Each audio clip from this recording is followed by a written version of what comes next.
नमस्कार दोस्तों, मैं हूँ रेनू भाटिया और आप सुन रहे हैं रब कथा प्रेजेंट श्रीमद् भागवत कथा एज इट इज। पहला स्कंद 18वां अध्याय। सूत जी शौनकादिक ऋषिवरों से कहते हैं कि जब तक परीक्षित ने राज्य किया तब तक उनकी नीति और धर्म से कलयुग वहां प्रवेश नहीं कर सका। राजा परीक्षित रथ पर बैठकर प्रजा की रक्षा करने वास्ते अपने राज्य के चारों दिशाओं में घूमते और एक छत्र राज्य करते। कलयुग की कुछ परवाह न करके उसे पड़ा रहने दिया। इतनी कथा सुनाकर शौनकादिक ऋषिवरों ने सूत जी से कहा, आप परमेश्वर की कथा कहने में बड़े योग्य हैं। हम लोगों को अमृत रूपी उस रस पिलाते हैं। आपके सत्संग से हमारा जन्म चरितार्थ हुआ। कदाचित आप ऐसा कहें कि तुम लोग ऋषिवर हो, तुम्हारा जन्म इसी तरह सुधर जाएगा। सो निश्चय जानो, जो सुख आपके सत्संग से प्राप्त होता है वह सुख स्वर्ग और वैकुंठ में भी नहीं मिलता। जिस तरह राजा परीक्षित ने तन त्याग किया था, जब उनका हाल वर्णन कीजिए। सूत जी ने कहा कि जब राजा परीक्षित वृद्धावस्था में पहुंचे तब उन्होंने विचार किया कि घर में जीवन सा करना मना था, तो हमने छोड़ दिया। राजों का यह धर्म है कि वन में शिकार खेला करें, इसी बहाने से उनको अनेक देश देखने में आते हैं। सो हरिण वन में बूढ़ा हो जाता है, उसे आहार में अवश्य मारना चाहिए।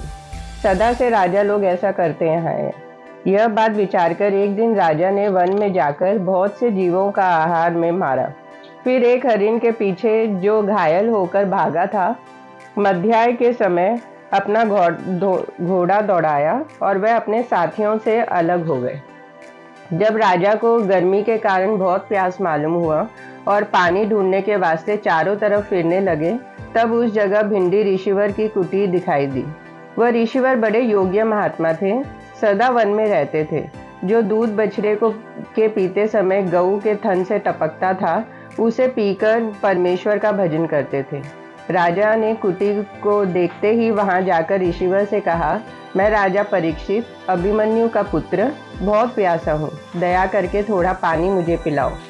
इसी तरह कई बार राजा ने ऋषिवर से पानी मांगा, किंतु ऋषिवर महाराज उस समय आंख बंद किए अपने प्राण ब्रह्मांड पर चढ़ाए परमेश्वर के ध्यान में ऐसे लीन बैठे थे कि उनको अपने तन की भी सुध नहीं थी। इस कारण उन्होंने राजा की बात नहीं सुनी और ना उनको कुछ उत्तर दिया। उस समय कलयुग ने जीवहिंसा करने से राजा के मन में प्रवेश करके कपट उत्पन्न किया। जब राजा को धर्मात्मा व हरिभक्त होने पर भी अधिक भूख व प्यास लगी तो क्रोध उत्पन्न हुआ। तब उसने यह विचारा कि देखो, हम सातों द्वीप के राजा प्यासे होकर इस ब्राह्मण के द्वार पर पानी मांगने आए, किंतु इस ऋषिवर ने हमको देखकर झूठी समाधि लगाकर हमारी बात का उत्तर भी नहीं दिया। पानी को तो कौन पूछे, इसको कुछ दंड देना चाहिए। पर मैं पांडवों के कुल से उत्पन्न हुआ हूँ, ब्राह्मण को किस तरह दंड दूं? जब ऐसा समझकर राजा घोड़े से उतरा, तब उसने एक सांप मरा हुआ उसी जगह पड़ा देखकर मन में कहा कि ये सांप इसके गले में डाल देवे तो सर्प के डर से ऋषिवर अपनी आंख खोल देगा। ऐसा विचार कर राजा ने क्रोध के वश में होकर उस सर्प को अपने धनुष से उठाकर भिंडी ऋषि के गले में डाल दिया। पर वह ऋषिवर परमेश्वर के ध्यान में ऐसे लवलीन व मग्न थे कि सांप डालने से भी उनको कुछ डर न हुआ। वो ज्यों के त्यों अपनी आंख बंद किए परमेश्वर के ध्यान में बैठे रहे। राजा ने अपने स्थान पर आकर जब सिर से मुकुट उतारा, तब उनको ज्ञान हुआ और बड़े शोक से मन में कहने लगे कि देखो, सोने में कलयुग का वास है। सो मेरे सिर पे था और शिकार खेलने से मेरी बुद्धि बदल गई, तो जो हमने मरा हुआ सांप ऋषिवर के गले में डाल दिया। अब मैं समझा कि कलयुग ने मुझसे अपना बदला लिया। इस पाप से कैसे छुटकारा मिलेगा? जब कोई मनुष्य नारायण जी से विमुख होकर गऊ व ब्राह्मण को दुख देवे तो समझना चाहिए कि इसके बुरे दिन आए हैं। मैंने आज ब्राह्मण को वृथा दुख दिया। इससे मुझको निश्चय होता है कि मेरी आयु और धन की हानि होगी। यहाँ राजा अपने घर में बैठा हुआ ये सोच रहा था कि वहाँ भिंडी ऋषिवर ध्यान में बैठे थे। जब ऋषिवर के लड़कों ने खेलते हुए यह हाल देखा, तब एक बालक जो भिंडी ऋषिवर के बेटे श्रृंगी ऋषि से, जो कौशिक नदी के किनारे लड़कों में खेलता था, जाकर कहा कि तुम्हारे पिता के गले में राजा परीक्षित सांप डाल गया है। यह बात सुनते ही श्रृंगी ऋषि, जिसका वचन ब्रह्मा के वरदान पाने के कारण असत्य नहीं हो सकता था, क्रोध से भर गया। उसकी आंखें लाल हो गई, शरीर कांपने लगा। उसी समय उसने नदी के किनारे जाकर हाथ पांव धोया और आचमन करके हाथ में पानी लेकर शाप दिया कि आज से 7वें दिन तक्षक सांप के काटने से राजा परीक्षित मर जावे। ऐसा शाप देकर वह बोला, श्री कृष्ण जी वैकुंठ को पधारे, इसलिए कलयुग वासी राजा धन व राज्य के मन में अंधे होकर ब्राह्मणों को दुख देते हैं। जिस तरह कोई मनुष्य द्वार पे अगोरने के वास्ते कुत्ता पाले और वह कुत्ता उसी को काटकर यज्ञ की थाली में मुंह डाल दे, उसी तरह राजा लोग यद्यपि ऋषिवरों की रक्षा करने के वास्ते हैं, किंतु अब कलयुग की राजा का ये हाल है कि ब्राह्मण की कृपा और आशीर्वाद से राजगद्दी पाकर उन्हीं को दुख देते हैं। यह अर्जुन और युधिष्ठिर के कुल का ऐसा धर्मी राजा उत्पन्न हुआ जिसने मेरे बाप के गले में सांप डाल दिया। राजाओं ने ब्राह्मण को निर्बल जाना, इसलिए हम अपनी सामर्थ्य उनको दिखला देते हैं। श्रृंगी ऋषि सब लड़कों को ऐसा वचन व शाप देने का हाल सुनकर ऋषि के पास गया।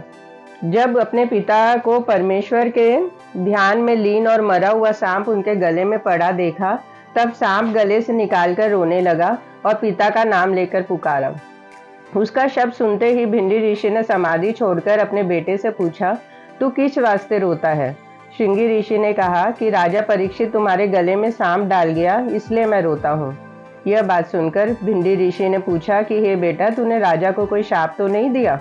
श्रृंगी ऋषि ने कहा कि मैंने इस अधर्म करने के बदले राजा को यह शाप दिया कि 7 दिन बीते तक्षक सांप के काटने से राजा मर जावे। यह वचन सुनते ही भिंडी ऋषि बहुत उदास हो गए और क्रोध करके अपने बेटे से बोले, हे मूर्ख, तूने बहुत बुरा काम किया जो ऐसे धर्मात्मा राजा को, जिसके राज्य में कलयुग ने प्रवेश नहीं किया था, शाप दिया। देखो, वैकुंठनाथ श्री कृष्ण जी ने उसकी रक्षा माता के पेट में की थी। कौरवों और पांडवों के कुल में यही एक राजा बचा था। इसके राज्य में हम सब ब्राह्मण व ऋषिवर बहुत सुख व आनंद से रहते थे। कोई पशु पक्षी भी दुखी नहीं था। उसके न्याय से गाय और बाघ एक ही घाट में पानी पीते थे।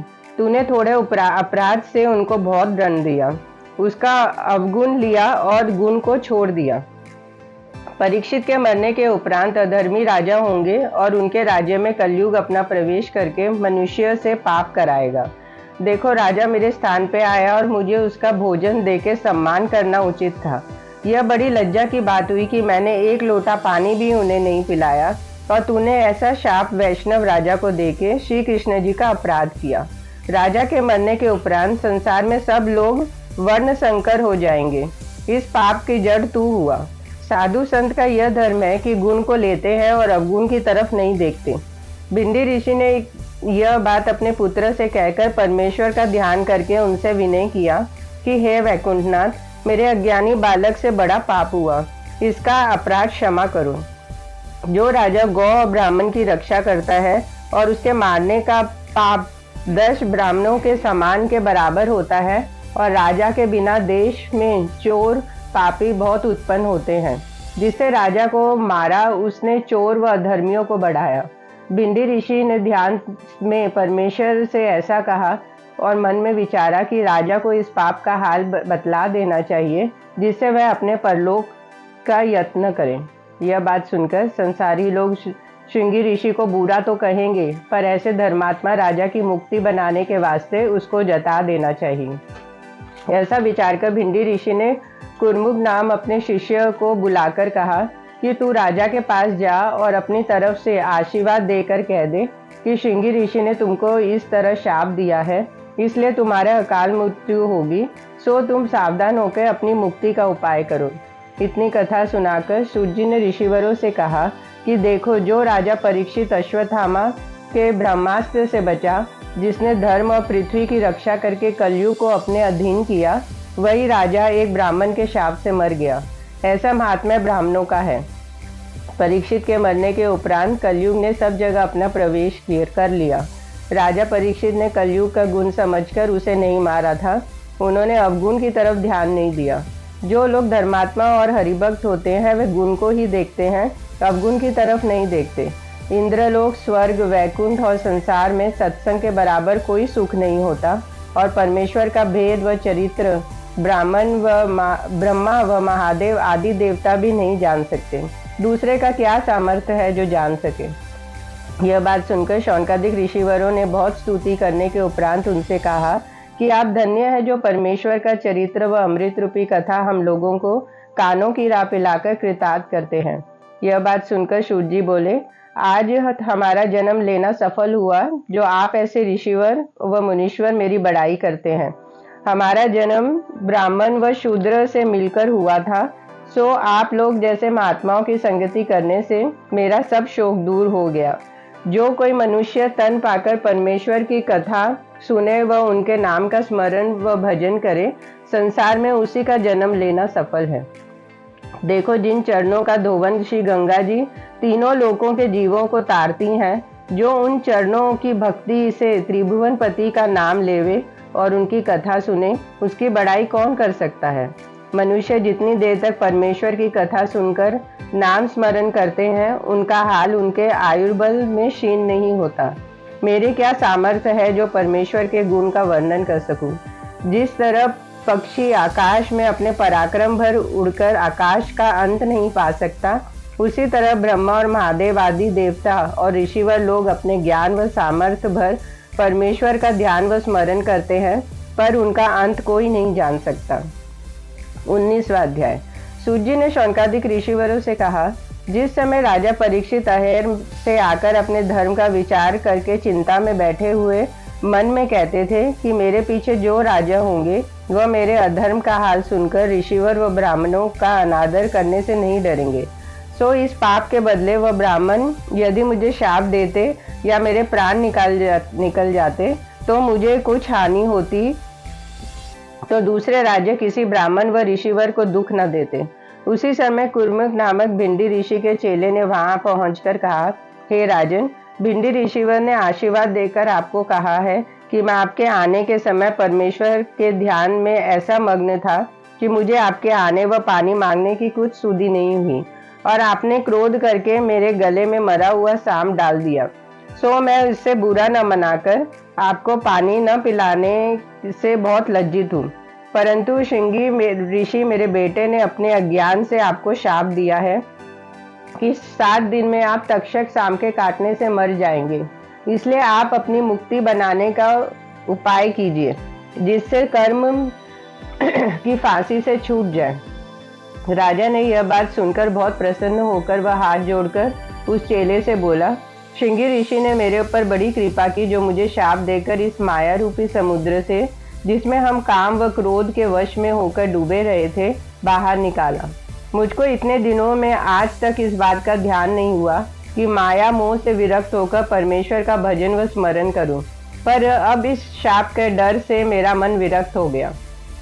सो तू मेरे दंडवत कहकर ऋषिवर महाराज से विनय पूर्वक कह देना कि मैं अपने दंड को पहुंचकर बहुत प्रसन्न हुआ, परंतु वह हृदय से मेरा अपराध क्षमा करे।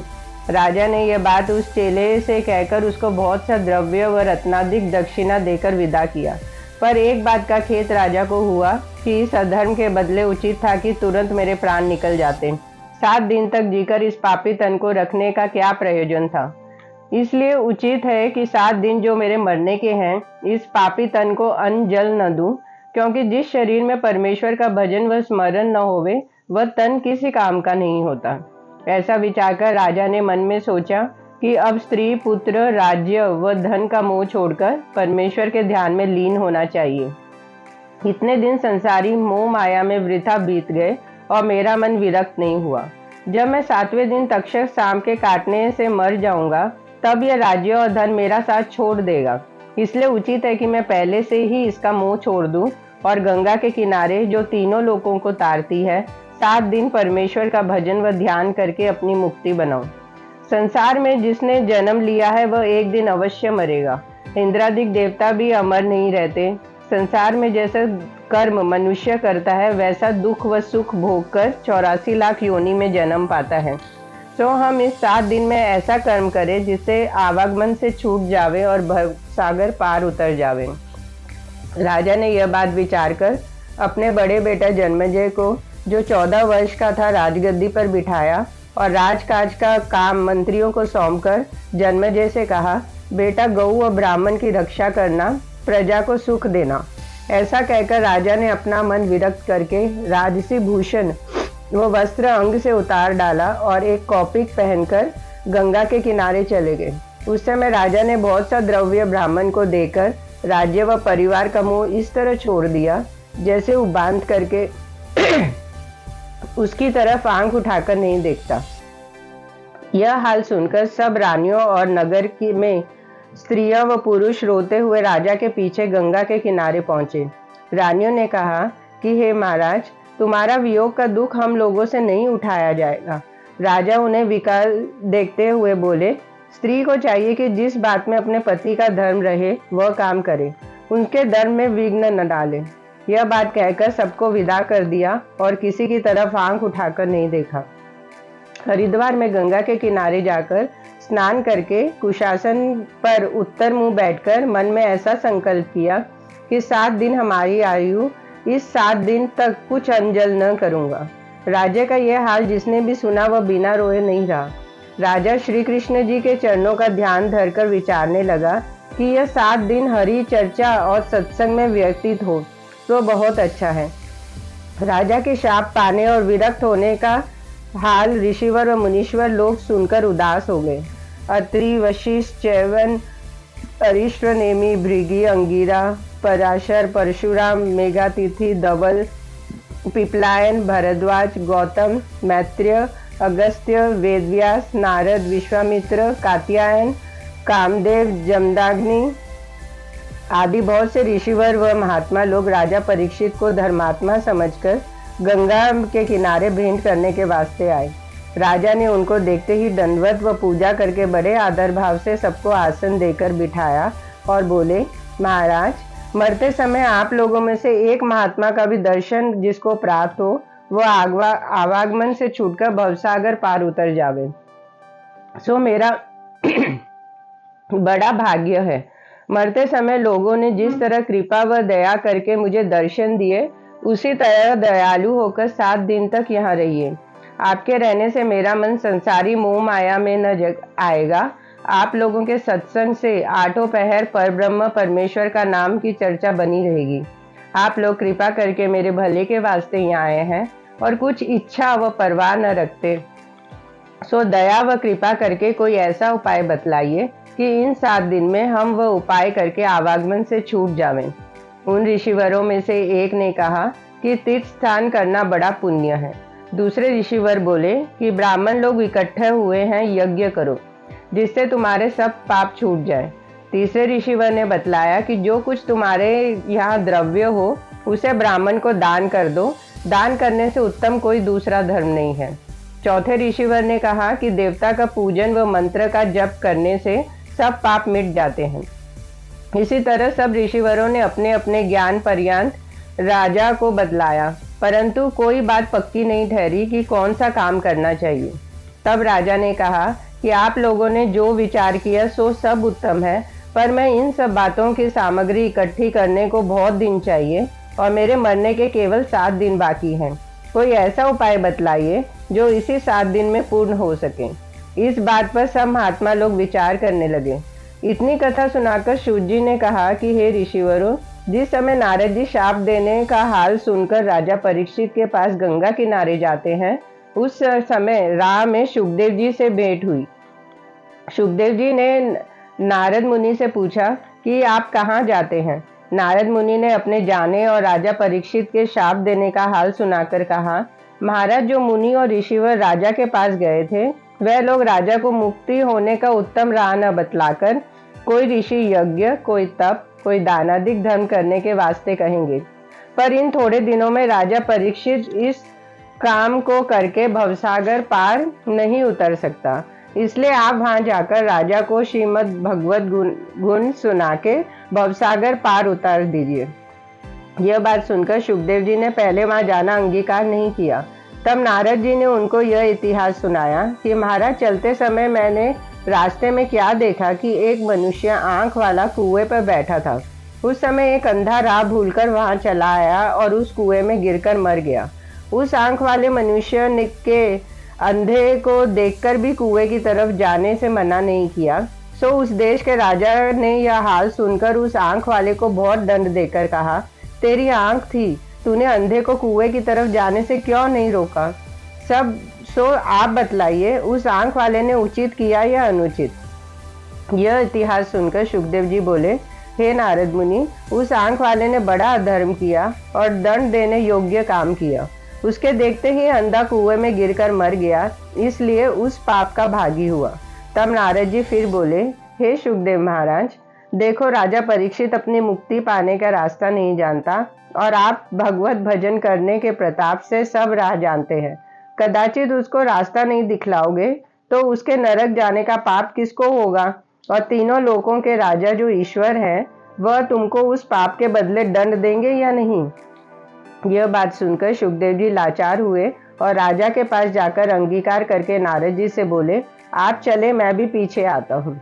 जिस समय ऋषिवर लोग 7 दिन में राजा से मुक्ति होने का उपाय सोच रहे थे, उसी समय सुखदेव जी महाराज 15 वर्ष की अवस्था सुंदर परमहंस रूप बनाए आनंद मूर्ति राजा के पास आए। उनके तेज को देखकर सब ऋषिवर व मुनि, जो बड़े बड़े महात्मा व बूढ़े वहां पहले से बैठे थे, उठ खड़े हुए और सुखदेव महाराज को बड़े आदर के बीच में ऊंचे सिंहासन पर बिठाया। तब राजा परीक्षित के मन में इस बात का संदेह हुआ कि सुखदेव जी की कम अवस्था होने पर भी बूढ़े बूढ़े ऋषिवर ने उठकर उनको आदर से बिठाया, सो इनके तेज से मालूम होता है कि गुण में ये सबसे अधिक है। ऐसा विचार कर राजा परीक्षित भी खड़े हो गए और उनको दंडवत करके हाथ जोड़कर बड़ी अधीनता से बोले, हे कृपानिधान, आपने बड़ी दया करके इस बेला जब मैं मरने के वास्ते गंगा के किनारे आया हूँ, मुझको दर्शन दिया। आप ऐसे महापुरुष का आना मेरे भाग्य से हुआ। जब सुखदेव जी महाराज का सिंहासन बैठ चुके, तब सुखदेव जी के दादा पराशर मुनि ने राजा परीक्षित का संदेह मिटाने के वास्ते कहा, हे राजन, सुखदेव जी अवस्था में छोटे और ज्ञान में सबसे बड़े हैं।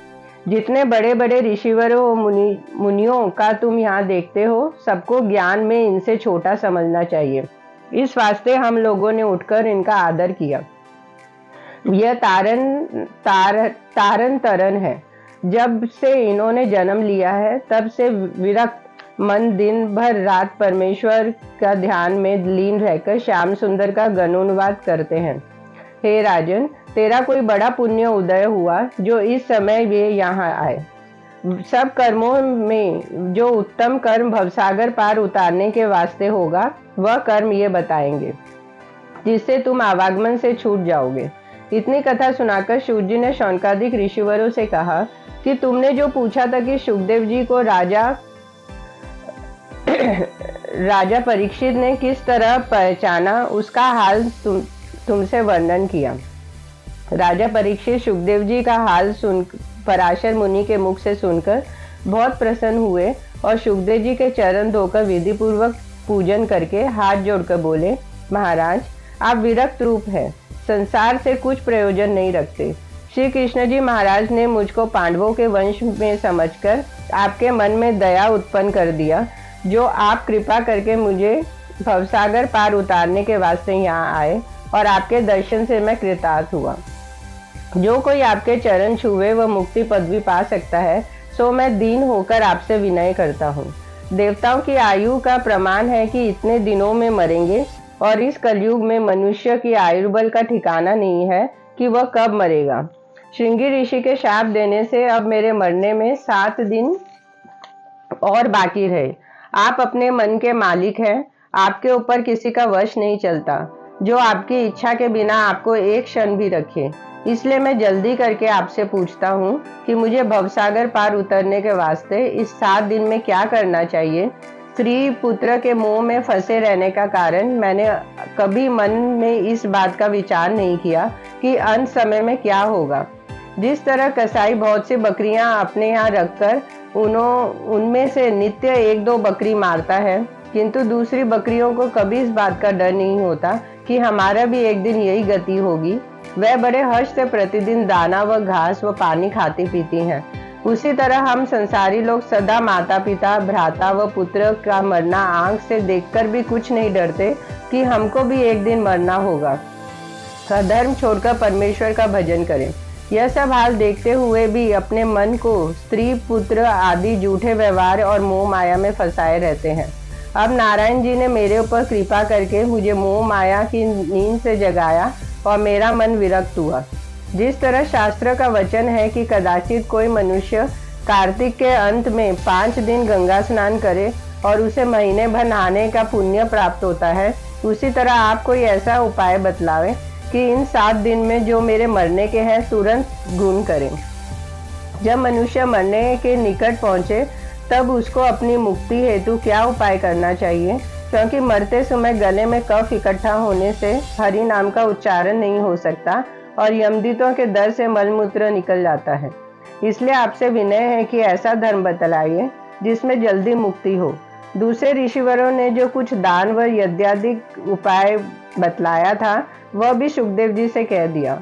जब यह सब बातें सुनकर सुखदेव जी ने मुस्कुरा दिया और ऋषिवरों को बताए उन उपायों को उचित नहीं समझा, तब राजा परीक्षित फिर हाथ जोड़कर बोले, हे मुने, इस समय तुम्हारे विचार से में कथा पुराण सुनना या मंत्र जपना या किसी देवता व हरि चरणों का ध्यान करना जो उत्तम उपाय हो वह बतलाइए, वैसा ही मैं करूं। ओम शांति शांति शांति।